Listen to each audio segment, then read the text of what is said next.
Good morning, everyone.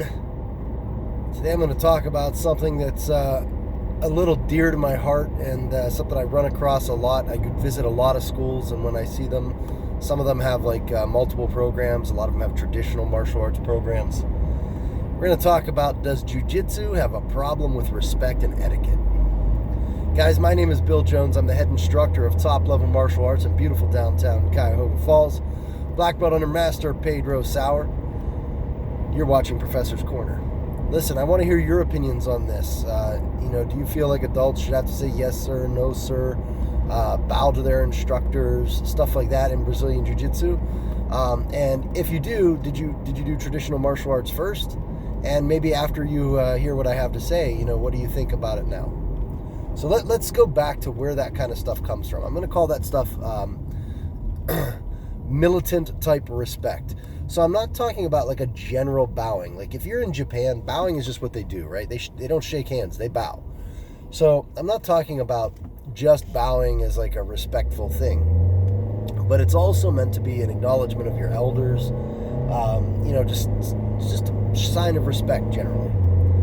It's when it becomes militant. So what I mean is, when I took karate, the moment I walked through the door, I had to bow before I entered the building. I had to acknowledge the instructor, whoever that was, and I had to say, good evening, sensei, and then get permission to walk through the door. If he didn't acknowledge me, you didn't walk through.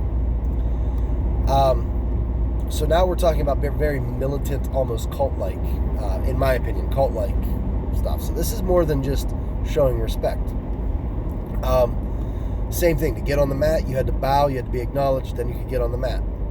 To ask a question, you had to bow. Sensei, I have a question, may I ask it please? And then they would acknowledge you and you'd do it again. So I think when you get into these militant things, and this is how I view Jiu-Jitsu. Jiu-Jitsu is a very personal martial art. Remember, you're going to have these relationships with people for 10 years at least if they're going to go to black belt.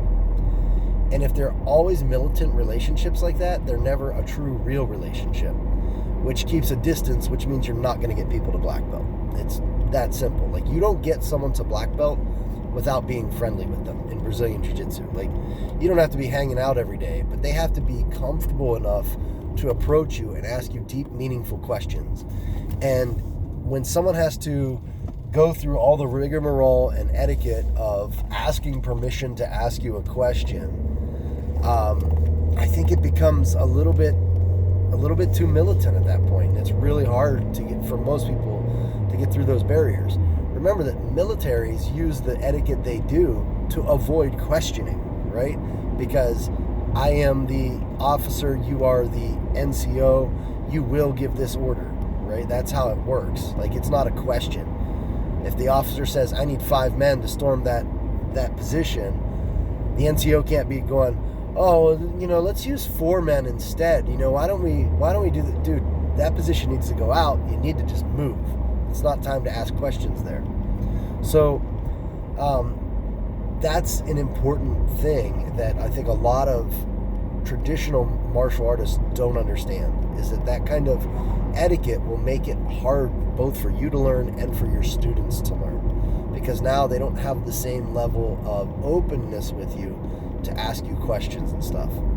With that said, I don't think there's anything wrong with them calling you sir, or whatever title you have, professor or Master Carlos or whatever, those things are fine. But I can tell you that my professor, Master Pedro Sauer, doesn't like to be called master because of the negative connotation that the word has. And then he also has personally told me to call him Pedro. He's like, that's my name, man. So, and I don't think it has to be that way either. So there's a happy medium there, right? And I think that anytime, if you're running a traditional martial arts school, you need to be very careful. If you're instituting some of these more traditional, the traditional saho or etiquette of traditional martial arts, because some of it is malarkey, guys. Some of it is made up just to keep you in line. That's it. And there's a difference between etiquette that's designed to help keep an organized learning environment and etiquette that's designed to create worship and hold you back. And I feel that the more militant it gets, the more it's designed to hold you back, because people can't answer questions. I was at one place and, the guy's like taught an arm bar, and the one younger guy was like, hey, I like to do it this way. What do you think of that? And the dude snapped. That's how we do it. And it's like, oh, okay. Like just asking a question. And if you get into that too much, what's going to happen is your jiu-jitsu is going to suck, because you're not going to be open to learning new ways of doing things. So, what are your thoughts on that, guys? Have you ever been a place where it has to be yes, sir, no, sir?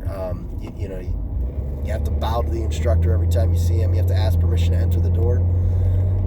Tell me in the comments. What do you think? Is it going to hold back your jiu-jitsu? Guys, my name is Bill Jones. You're watching Professor's Corner. Talk to you later.